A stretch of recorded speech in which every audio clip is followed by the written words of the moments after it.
Hello, today I'm going to show you how to do a simple helical curve and then turn that simple helical curve into a spring type helical curve.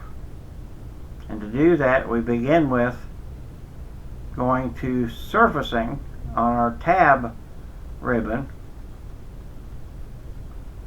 which brings up the surfacing ribbon.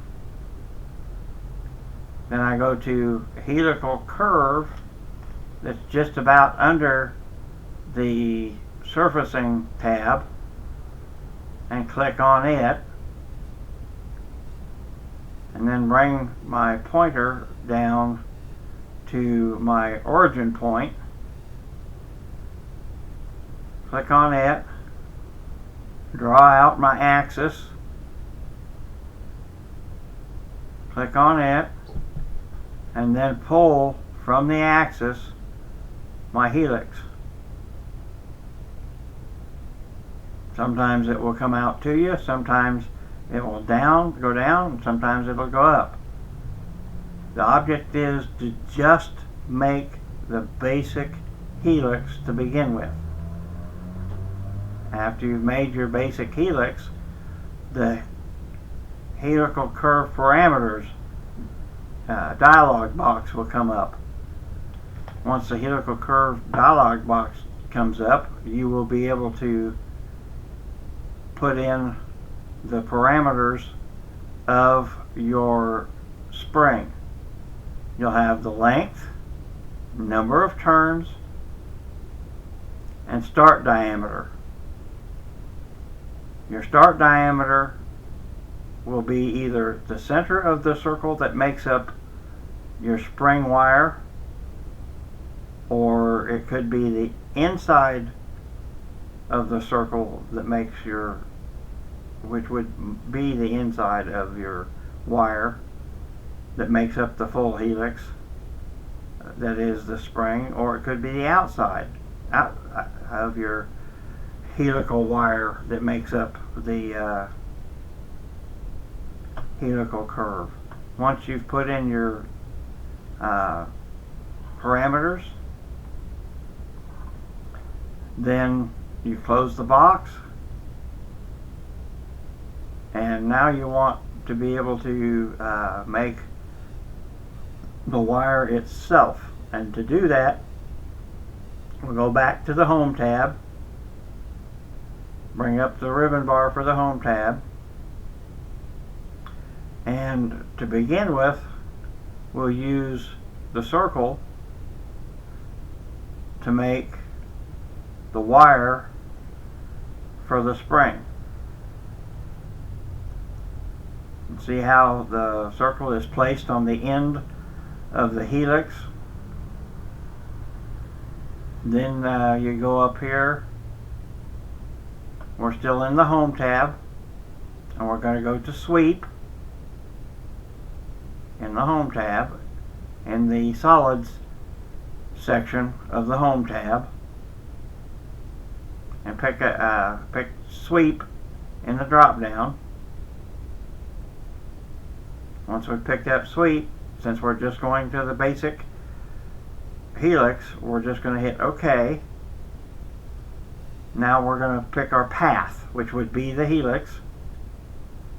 Then we're going to either click OK, which is the right mouse button, or the check mark up here in the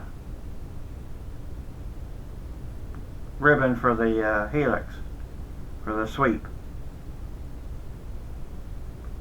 Once we've picked that for the sweep, we're going to select the shape that we're going to use for making the wire part of the helix, and click on it, and all of a sudden, boom, you have a nice helix for your spring. There are other things you can do to add to this spring, such as make a flat section. To do that, you'll have to put part of another curve on here to make this end more flat so it'll stand without rocking around on you. And if you do that on both ends, then both ends could sit up against a flat surface without the spring actually rocking around. But that is the basic way for making a spring. Now we're going to back step on it twice, and we're going to use the line function and go here to the end of our helix, click on it. We're going to drag the line up. You could drag the line up or down to make your wire how your wire is going to be, whether the wire, this helix is going to be the outside diameter, which would be taking the line inwards, or the inside diameter by taking the line outwards. This time we're going to make it the outside diameter by just extending the line inside of the helix. Now we're going to go back up here to the circle in the ribbon bar, pick up the circle, bring it back down here to the helix and the line that we put in it, click on it, open it up into the circle.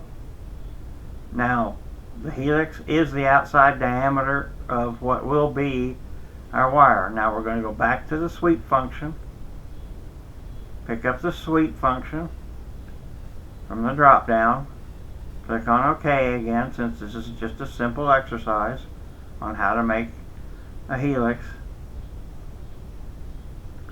We're going to select the helix as our path, and we're going to click the right hand mouse button to say OK.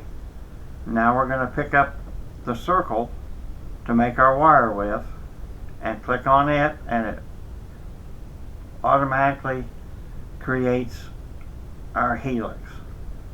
And this shape can be also used to make threads on a cylinder in this fashion.